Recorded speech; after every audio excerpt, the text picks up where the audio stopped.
में कोई घोटाला जब नहीं है, कोई शिकायत नहीं है जनता के थ्रू, तो प्रशासन को इस तरह जबरदस्ती घर में घुस के करने का कोई राइट नहीं बनता है। तो फिर हमको भरोसा नहीं मिला, तब हम यहाँ आए हैं कि आज हमको अगर निर्णय नहीं मिला तो मैं कुछ कर लूंगी। अब मुझे बर्दाश्त से फाजिल हो गया है। कारण हमारे घर पर प्रवेश करके 4 बॉडीगार्ड, 2 एमओ और अपने जा करके मेरे घर पर हमको हमारे ऊपर हमला किए, हमको हाथ थप्पड़ से मारे। उसके बाद हमारे बहन के लड़का सुरसंड का घर है उसका सीतामढ़ी जिला में, उसको भी पीट-पाट किए, मेरी बहन को नाम रख दिए। उसके बाद मेरा घर में जितना कैमरा वगैरह था, अपना साक्ष्य मिटाने के लिए मेरे घर का सारा कैमरा, डीवीआर वगैरह सब खोल खाल के ले आए और एक मोबाइल था जिसमें आज क्या हुआ? राजद कार्यालय में आज जनता दरबार था और जनता दरबार में कई फरियादी जो है बिहार के कई जिलों से पहुंचे। ऐसे ही एक फरियादी जो है वो भी पहुंचे हैं। जन वितरण प्रणाली से जुड़ा हुआ मामला है। क्या पूरा मामला है, हमने पहले भी खबरें दिखाई है इनकी और पूरे हम जानकारी इनसे लेते हैं। क्या हुआ? अभी मंत्री जी से मुलाकात हुई? मंत्री जी से मुलाकात हुई। इससे पहले भी दिसंबर में 13 दिसंबर को हम दिए हुए थे मंत्री जी के आवेदन, उसकी कोई निष्पादन नहीं हुई। वहाँ जिला में, सीतामढ़ी जिला में जो डीएम साहब और एसडीओ साहब लोग हैं, एसपी साहब, ये लोग अपने एसडीओ साहब का जो कर्माती है उसको छुपाने के लिए वे लोग आवेदन को दबा दिए। तो फिर हमको भरोसा नहीं मिला, तब हम यहाँ आए हैं कि आज हमको अगर निर्णय नहीं मिला तो मैं कुछ कर लूंगी। अब मुझे बर्दाश्त से फाजिल हो गया है। 25-27 साल से हम जन वितरण प्रणाली की दुकान चला रहे हैं, लेकिन आज तक हमको किसी प्रकार की पब्लिक से कोई शिकायत नहीं हुई। न पब्लिक को शिकायत थी, न हमको कोई शिकायत थी। लेकिन स्वार्थवश नवीन कुमार जो पुपरी अनुमंडल पदाधिकारी हैं, वो हमको बोले सितंबर माह का अनाज बिक्री करके देने के लिए, जब अनाज बंद होने जा रहा है उस पर हम लोग मतलब इनकार कर गए, जिसके कारण हमारे घर पर प्रवेश करके 4 बॉडीगार्ड, 2 एमओ और अपने जा करके मेरे घर पर हमको हमारे ऊपर हमला किए, हमको हाथ थप्पड़ से मारे। उसके बाद हमारे बहन के लड़का सुरसंड का घर है उसका सीतामढ़ी जिला में, उसको भी पीट-पाट किए, मेरी बहन को नाम रख दिए। मेरा एक लड़का बीमार था बड़ा, उसको मारपीट किए। मतलब उसके बाद उससे भी नहीं बन पाया तो मेरे हस्बैंड की दिमागी हालत खराब है, उनको भी पीट-पाट किए वो। उसके बाद मेरा घर में जितना कैमरा वगैरह था, अपना साक्ष्य मिटाने के लिए मेरे घर का सारा कैमरा, डीवीआर वगैरह सब खोल खाल के ले आए और एक मोबाइल था जिसमें आज क्या हुआ? आज तो वही सब मामला को लेकर के हम मंत्री जी यहाँ आवेदन दिए थे, जो हमको न्याय चाहिए, निष्पक्ष जांच करके अगर हम दोषी हैं तो हम पर कार्रवाई होनी चाहिए। न जो पदाधिकारी मेरे साथ अत्याचार किए हैं उनके ऊपर होनी चाहिए।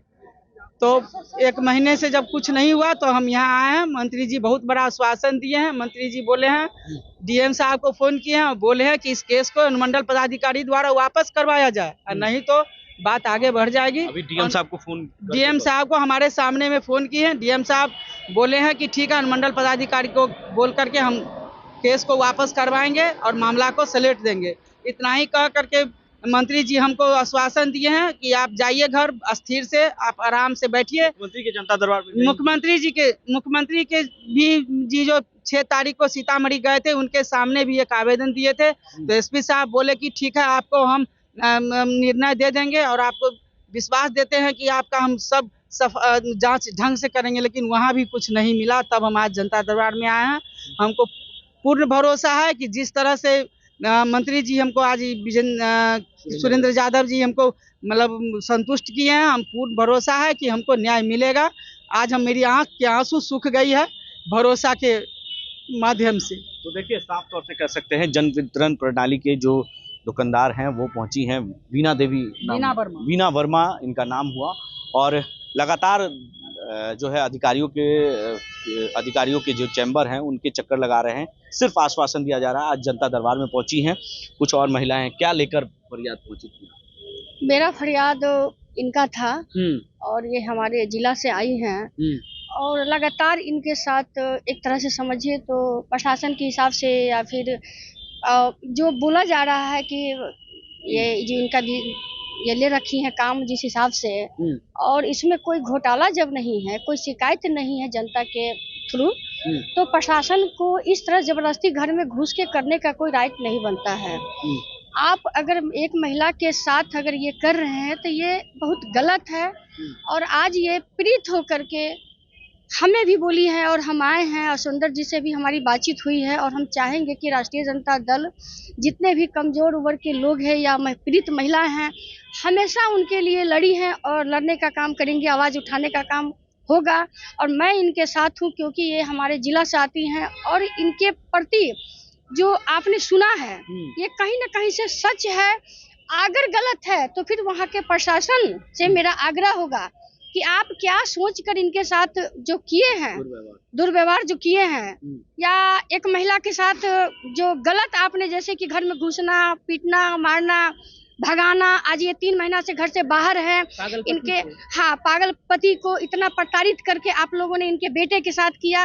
अगर आपको लगता है कि कहीं ना कहीं गलत है आपके नजर में, अगर ये मान लीजिए ये जुड़ी हुई है, मान लीजिए सरकारी ये है फंड है जन प्रणाली तो वितरण के लिए, तो कहने का मतलब कि अगर अगर शो कुछ कीजिए, दिखाइए। अगर आप नहीं दिखाते तो इसका मतलब है कि आप एक दबंगता पर्सनालिटी को प्रशासन उजागर कर रही हैं और महिला को कमजोर कर शोषण करने की रास्ता आप अपना रहे हैं। और एक चीज हम बताना चाहेंगे कि ये महिला प्रकोष्ठ से ये मदद मांगी है और हम महिला होने के नाते राष्ट्रीय जनता दल के महिला प्रकोष्ठ में प्रधान महासचिव हैं हम, और हम इनके साथ कदम कदम पर, मेरा नाम सीमा गुप्ता हुआ, महिला इनके साथ अब रोड पर उतरेंगी और इनको न्याय जो हो रहा है उनको बंद करे और न्याय मिले। यही हमारे गुहार सरकार से भी है और हमारे अपने नेता से भी है और प्रशासन से भी। क्या साफ तौर से कह सकते हैं कि राजद के द्वारा जो है अब वीना वर्मा के द्वारा जो है वो लगातार जो है उन्हें प्रताड़ित किया जा रहा है। जो अधिकारी हैं, जन वितरण प्रणाली के अधिकारी हैं, उनके द्वारा इन्हें प्रताड़ित किया जा रहा है और गलत काम करने के लिए कहा जा रहा है। लेकिन ये नहीं की तो अब इन पर मुकदमा दर्ज कर कार्रवाई कर रही है और लगातार झूठे मुकदमे में इन्हें फंसाया जा रहा है। और अब राजद की महिला प्रकोष्ठ जो है इनके लिए सड़क पर उतरेंगी, आंदोलन करेगी और उस अधिकारी पर कार्रवाई करवाएंगी। अपने सहयोगी विशाल भारद्वाज के साथ बने रहें न्यूज़ के लिए और देखते रहें।